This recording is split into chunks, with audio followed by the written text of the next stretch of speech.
아버지 하나님, 이 시간 우리가 예배드리러 나아온 것 같지만 우리 주님께서 이곳으로 부르셨기 때문에 이곳에 우리가 나와 예배할 수 있음을 고백합니다. 부르신 주님께서 우리에게 예비하신 귀한 은혜를 부어 주시옵소서. 간절히 바라기는 여기에 있는 단 한 영혼도 빠짐없이 성령 하나님께서 찾아가시고 그 마음의 문을 두드리시고 성령께서 말씀을 통하여서 주의 심령을 한 명 한 명의 마음 위에 부어 주시옵소서.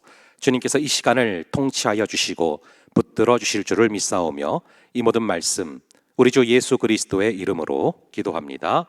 아멘. 우선 우리가 24년도 첫 주일 예배를 드리게 되는데요. 모두들 주님의 이름으로 환영합니다. 그리고 특히 우리 구국이 친구들 주님의 이름으로 환영합니다. 자, 오늘은 우리 구국이 포함해서 이 청년 함대 모두가 나아갈 올해의 명확한 방향에 대해서 말씀을 전하려고 합니다. 여러분, 예수님의 이 땅에서의 삶은 크게 두 가지로 나눠볼 수가 있습니다. 대략적으로는 태어나서 30살까지를 우리가 사생애라고 부릅니다.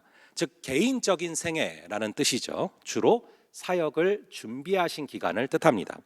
그리고 그 후 30살부터 33살까지의 삶을 공생애라고 말하죠. 즉 3년 4개월 정도의 기간인데요. 예수님이 십자가에 못 박히시고 부활하시기까지 그 3년 4개월 정도를 바로 우리가 공생애라고 합니다. 이 예수님은 이 3년 4개월 정도를 정말로 열심히 사역하셨는데요. 오늘 구절 35절을 보시면 이 마태는 그 기간에 행하신 예수님의 사역이 무엇이었는지를 정확하게 세 단어로 요약을 하고 있습니다. 우리 한번 오늘 본문 35절을 함께 한 목소리로 읽어보도록 하겠습니다. 시작.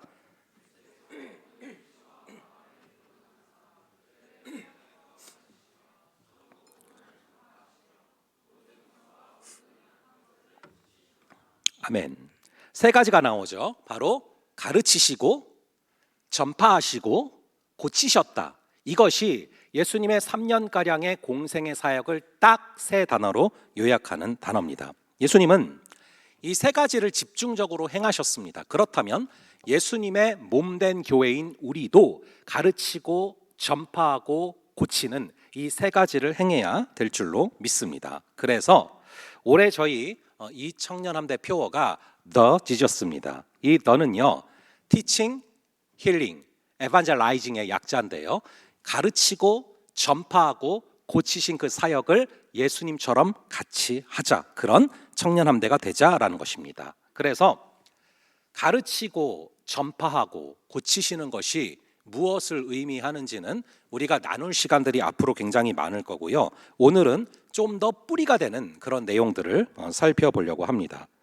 오늘 우리가 읽은 마태복음 9장 뒤에는 바로 마태복음 10장이 나오는데요. 이 10장에서 예수님은 제자들을 당신의 대리자로서 세상으로 파송을 하십니다. 그렇다면 예수님께서 제자들을 파송하실 때 어떠한 마음으로 파송을 하셨을까요? 바로 그것이 9장에 자세히 기록이 되어 있습니다. 우리는 예수님의 제자고요. 주일마다 주님께서는 우리를 무장시키시고 바로 내일부터 월요일부터 우리를 세상으로 파송하기를 원하시는데 바로 찬양과 말씀으로 무장시켜서 세상으로 파송하기를 원하시죠. 그런데 그 가운데 어떤 마음으로 우리가 나아가기를 원하시는지가 바로 오늘 본문에 기록되어 있는 것입니다. 우리 한번 마태복음 9장 36절의 말씀, 오늘 구절 9장 36절의 말씀을 함께 읽어보겠습니다. 시작.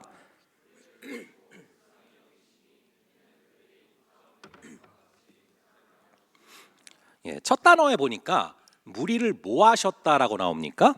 보셨다. 자, 보시다. 이 단어는 헬라어로 이돈이란 단어인데요. 단순히 눈으로 보는 것을 넘어서서 어떤 대상의 본질을 꿰뚫어 보는 것을 의미하는 단어입니다. 그리고 바라본 대상은 누구냐? 바로 무리라고 나와 있죠. 즉 예수님은 제자만 바라보신 게 아니라 크리스찬만 바라보신 게 아니라 일상 속에서 만나는 모든 사람들을 자세하게 살펴보셨다라는 것입니다.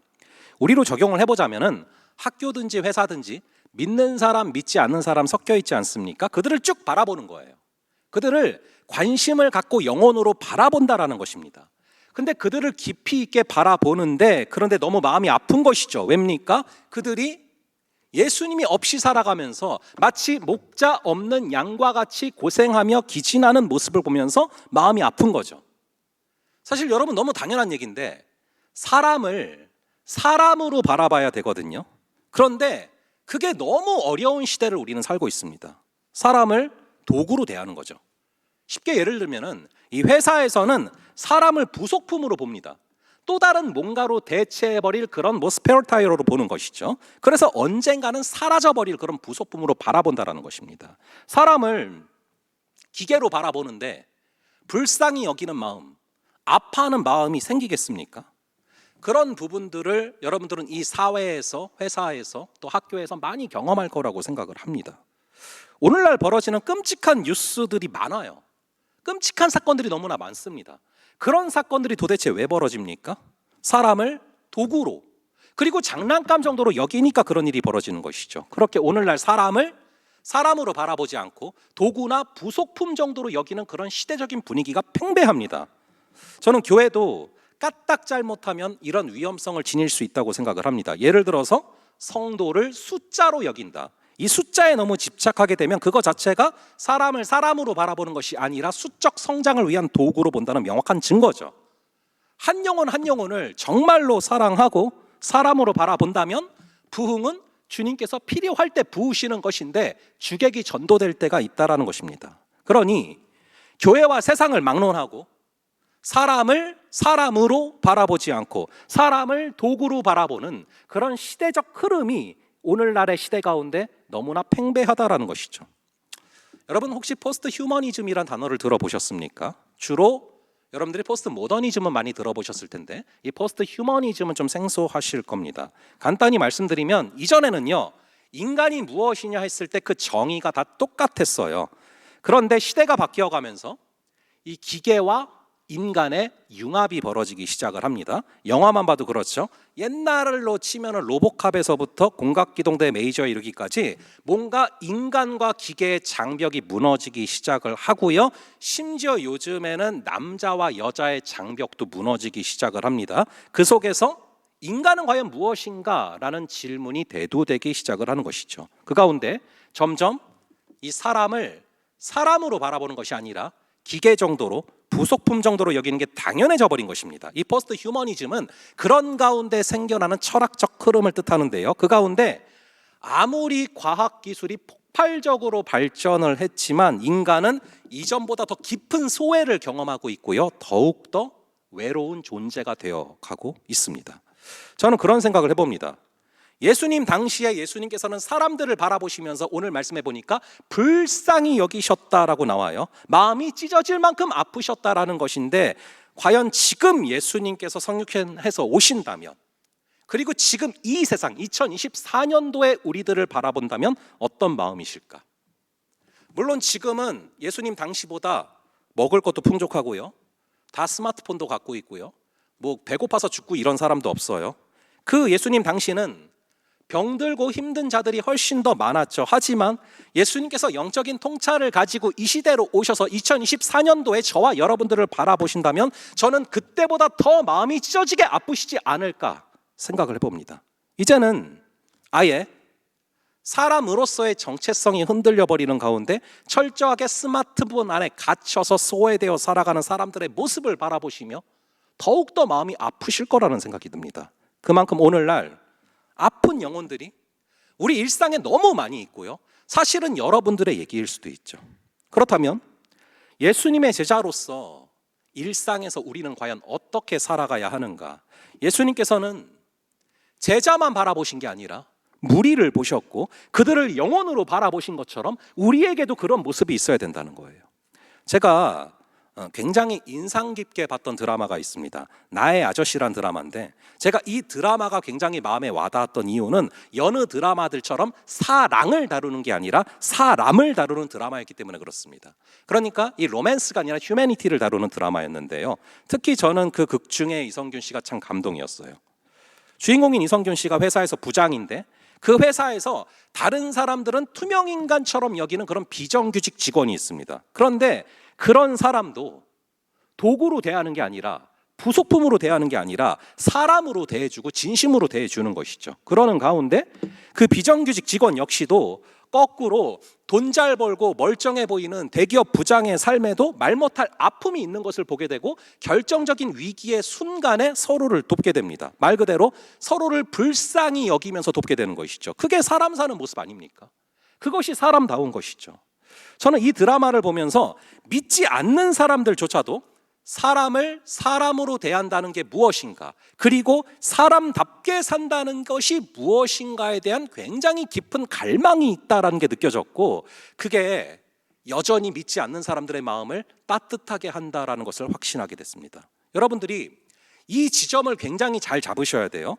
지금 기독교가 비난받는 이유 중에 하나가 무엇입니까? 세상과의 교집합이 전혀 없어요. 이 세상과의 교집합을 잘 잡는 것에 여러분들 집중을 하셔야 됩니다. 너무나 오랜 세월 교회가 개토화가 되어서 그들끼리 자기들만의 문화가 되어서 전혀 교집합이 세상과 없이 달려오다 보니까 이 세상에 영향력을 끼치는 것이 아니라 세상과 건널 수 없는 담을 쌓게 된 것이죠. 그래서 분명히 우리가 이 세상의 컨텐츠들도 살펴보면서 세상 사람들이 갈급해하고 배고파하는 부분이 뭔지를 잡아야 되는데, 그 중에 하나가 무엇이냐? 바로 사람다움에 대한 그런 갈망이 있다는 것이죠. 우리 예수님은 사람을 사람답게 대접한다라는 것이 무엇인지, 그리고 사람답게 살아간다라는 것이 무엇인지를 명확히 보여주신 분입니다. 제가 리젠트 컬리지에서 유학을 하면서 이 유진 피터슨 교수님을 비롯해서 정말 많은 교수님들이 하나같이 강조하셨던 논지가 있어요. 그게 뭐냐면은 Jesus came to make us truly human, not superhuman이에요. 예수님이 왜 오셨냐? Make us truly human. 즉 우리를 정말로 참된 사람으로 만들고 싶으셔서 오셨다라는 것이죠. Not superhuman이에요. 우리를 매일마다 기적을 일으킬 그런 사람, 그런 초인으로 만들려고 오신 게 아니라는 것이죠. 우리 기독교가 오랜 세월 동안 무의식 중에, 은연중에 이 슈퍼스타를 추구해 왔어요. 그런 초인이 만들어지는 것이 하나님의 역사라는 생각을 해왔어요. 하지만 하나님이 또 예수님이 원하신 건 그런 게 아닙니다. 어떤 한 명의 슈퍼스타가 2만 명, 3만 명 되는 그런 교회를 세우고 그런 걸 원하시는 게 아니라, 비록 우리가 위대한 주인공은 아닐지라도 정말 삶의 작은 일에서도 주님의 마음을 알고 사람을 사람으로 대접할 수 있는 그런 참된 사람, 그런 truly human을 만들려고 예수님이 이 땅에 오셨다라는 것이죠. 그래서 우리가 사람을 사람답게 대하고 그리고 사람답게 살아가기 위해서는 반드시 주님의 마음을 알아가야 되는데, 오늘 구절은 주님의 마음이 무엇인지를 명확하게 말씀하고 있는 것입니다. 다시 말씀드리지만 우리 예수님은 무리를 보셨습니다. 제자만 바라보신 게 아니라 믿는 사람, 믿지 않는 사람 다 섞여 있는 그 무리를 관심 있게 보셨다는 것입니다. 즉 사람을 기계로 바라보신 게 아니라, 사람을 부속품 정도로 바라보신 게 아니라 사람을 영혼으로 바라보고 사람으로 바라보셨습니다. 그렇게 보니까 어떤 마음이 생기십니까? 우리 한번 다시 마태복음 9장 36절의 말씀을 함께 한 목소리로 읽어보겠습니다. 시작. 무리를 보시고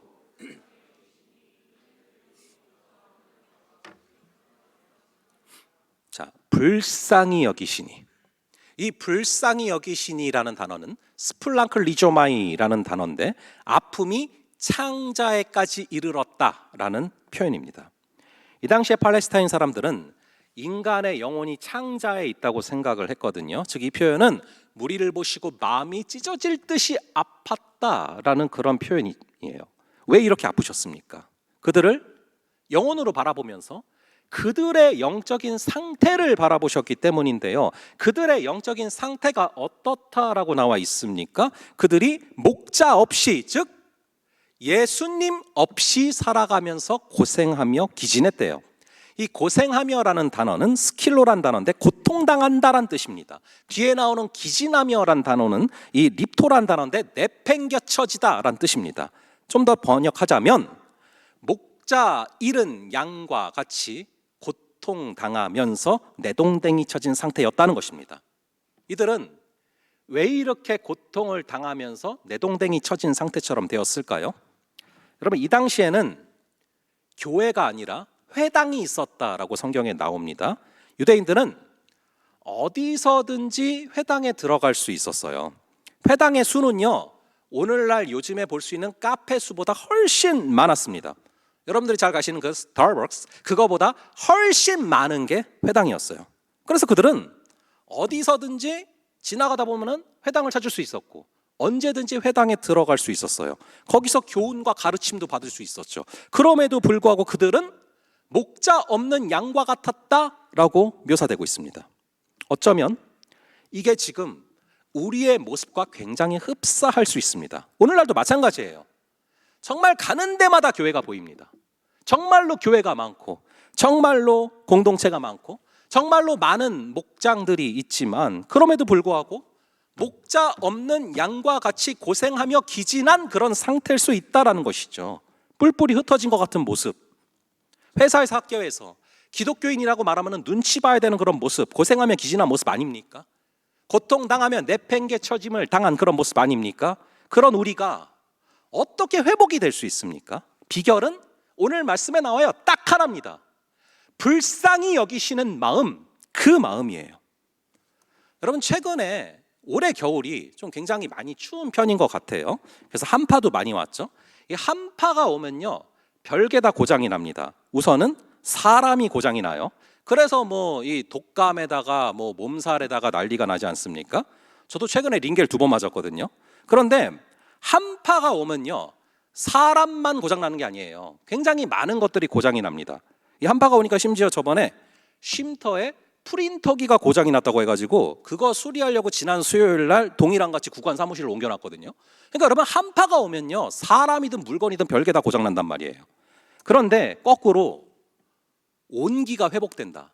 그러면은 고쳐지는 것들이 굉장히 많아집니다. 여러분, 이 관계가 망가지는 부분 역시 마찬가지입니다. 우리는 죄인이기 때문에 굉장히 자주 서로 오해하고 미워하고 싫어해요. 그래서 잠을 못 이룰 때도 있습니다. 하지만 이 불쌍히 여기는 그 마음이 회복이 되면은, 그 온기가 회복이 되면은 저 사람이 나빠서 그런 것이 아니라 저 사람의 삶의 과정에서 아픔이 있어서 그렇고 상처가 있어서 그렇구나, 그 불쌍히 여기는 마음, 아파하는 그 마음이 회복이 되면은 그때서야 망가졌던 관계도 회복이 될 수 있다라는 것입니다. 우리 예수님도 그러셨어요. 이 불쌍히 여기는 마음, 아파하는 마음, 그것이 동력이 되어서 가르치고 전파하고 고치셨다라는 것입니다. 그러니 이 불쌍히 여기는 마음이 바로 세 가지 사역의 뿌리가 되고, 불쌍히 여기는 마음이 바로 회복이 되기 시작하는 스타팅 포인트가 된다는 것이죠.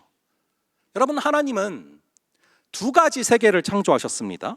하나는 눈에 보이는 세계입니다. 물리적인 시공간이에요. 그래서 우리는 이렇게 지금 서로를 바라보고 있습니다. 그런데 또 하나의 세계를 창조하셨는데 바로 눈에는 보이지 않지만 존재하고 있는 세계입니다. 바로 영적인 세계입니다. 그래서 물리적인 공간도 있지만 보이지 않는 영적인 세계가 분명히 있습니다. 우리 하나님은 영이세요. 그래서 보이지 않지만 분명히 계십니다. 그 하나님이 계시는 영적인 세계가 있다라는 것이죠. 그리고 그 영적인 세계에서는 지금도 치열한 전투가 벌어지고 있습니다. 바로 천사와 사단이 여러분들을 놔두고 전투를 하고 있어요. 어떻게든 말씀 가운데 나아가지 못하게 만들려는 강한 공격들이 지금도 벌어지고 있다라는 것입니다. 그런데 이렇게 보이는 세계와 보이지 않는 세계는 굉장히 영적으로 밀접하게 연결이 되어 있습니다. 그래서 영적 전투에서의 세계는 실제 우리가 눈으로 보는 이 세계에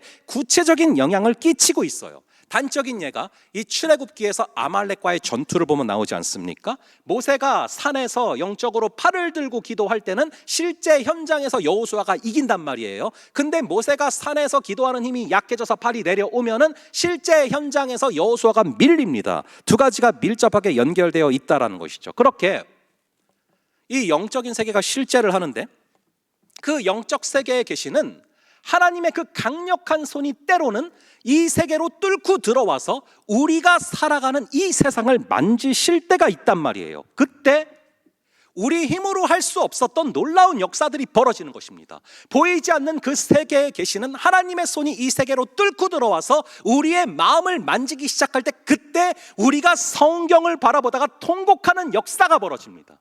이 보이지 않는 세계에 계시는 하나님의 손이 이 세상으로 뚫고 들어와서 우리의 마음을 만지실 때, 그렇게 전도가 안 되던 가족 전도가 이루어지는 역사도 벌어집니다. 그리고 주의 손이 뚫고 들어와서 이 세상에 있는 우리의 마음과 상황을 만지실 때, 도저히 내 힘으로 해결할 수 없었던 상황들이 해결되고 극복되는 역사가 벌어진다는 것이죠. 그런데 영적인 하나님의 그 손이 이 세계로 뚫고 들어오는 그 통로가 있어요. 그 통로를 통해서 분명히 하나님의 손은 뚫고서 이 세상으로 들어와서 우리의 상황과 우리의 마음과 우리의 모든 것을 만지시는데, 그 통로가 무엇이냐? 그게 바로 간절함이고, 그게 오늘 본문으로 치자면 바로 불쌍히 여기시는 그 마음이에요. 이 불쌍히 여기는 마음은 위에서 부으셔야만 우리가 가질 수 있는 마음이에요. 절대로 부패한 우리의 마음에서 누군가를 불쌍히 여기는 마음이 생길 수가 없습니다.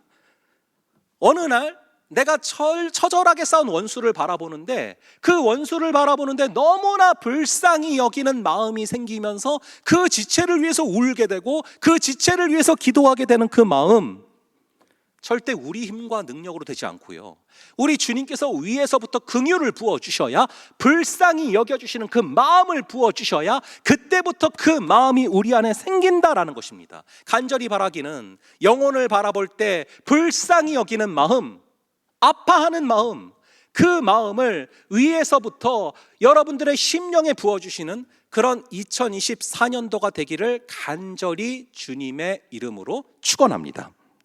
우리 예수님이 무리를 보시고 불쌍히 여기셨는데, 그게 헬라어로 스플랑클리조마이다라고 말씀드렸어요. 그 단어가 애통하고 마음 아파하셨다라는 그런 단어죠. 여러분들이 흔히 이런 해석 들어봤을 거예요. 스플랑클리조마이라는 단어는 창자가 끊어지는 듯한 아픔을 뜻합니다 라는 거를 많이 들어보셨을 겁니다. 저 역시 그런 주석을 많이 받기 때문에 항상 불쌍히 여기는 마음을 설교할 때 이 불쌍히 여기는 마음은 창자가 끊어지는 듯한 아픔이야 라고 많이 설교를 했어요. 그런데 여러분들은 이 창자가 끊어지는 듯한 아픔이 어느 정도 크기의 아픔인지 감이 오십니까? 느낌이 오십니까? 제가 몇 년 전에 이 위내시경과 장내시경, 여러분 내시경 아시죠? 이 위내시경과 장내시경을 동시에 한 적이 있습니다. 그러면은 이제 위랑 장으로 기구가 들어와요. 하나는 입으로 들어오고요, 하나는 이제 신체 어떤 한 부분으로 들어와요. 근데 이게 맨정신에 한다라고 생각하면 너무 아찔하죠. 하지만 수면으로 하면 좋은 게, 잠들었다가 깨면은 검사가 다 끝나 있는 거예요. 저는 겁이 많기 때문에 당연히 수면 내시경을 합니다. 근데 그날은 무슨 이유에선지 이 수면 내시경을 신청했고 돈도 다 냈는데 수면이 들지를 않은 거예요. 근데 문제는 제가 수면이 안 된 상태라는 거를 모르시고 바로, 저는 분명히 깨어 있는데 바로 장내시경이 훅 들어온 거예요. 저는 정신이 너무 또렷한 상태에서 깜짝 놀랐습니다. 이게 훅 들어오니까 아 하면서 막 이렇게 소리를 질렀는데, 그게 잠꼬대인 줄 아셨나 봐요. 계속 진행을 하시는 거예요. 그래서 맨정신으로 그 내시경 기구가 어디론가 들어와서, 그래서 장을 휘젓는 걸 체험하게 되는데, 그게 막 장을 휘젓는데 저는 맨정신이니까 장이 끊어지는 듯이 아픈 거죠. 항상 제가 창자가 끊어지는 아픔이 스플랑클리조마입니다 라고 설교를 했었는데, 보니까 창자가 바로 소장과 대장을 말하는 거더라고요. 제가 대장 내시경을 했잖아요. 그래서 불쌍히 여기시니 라는 것이 단순히 슬픈 감정에서 끊는 게 아니라 말 그대로 통증, 애통이잖아요. 통증, 고통, 바로 창자가 끊어지는 듯한 아픔으로 고통스럽고 아파하신 것이 바로 불쌍히 여기시니구나라는 거를 간접적으로 느낄 수 있었어요. 근데 제가 그날 수면을 신청했지만 수면이 되지 않아서 맨정신으로 내시경을 받은 바로 그날 밤, 제가 큐티하다가 성령께서 저를 되돌아보게 하시는 거예요. 영구가, 내가 너에게 맡겨준 영혼들을 바라볼 때 너는 정말로 불쌍히 여기고 있니? 정말 스플랑크 리조마이 하고 있니? 너가 오늘 수면이 안 돼서 맨 정신으로 또렷하게 그 장이 휘젓는 그 아픔을 느낀 거, 너 그거 아프다고 되게 소리 질렀잖아. 그런데 그게 스플랑크 리조마인데 너가 그 아픔으로 맡겨진 영혼들에게 아파하고 있니?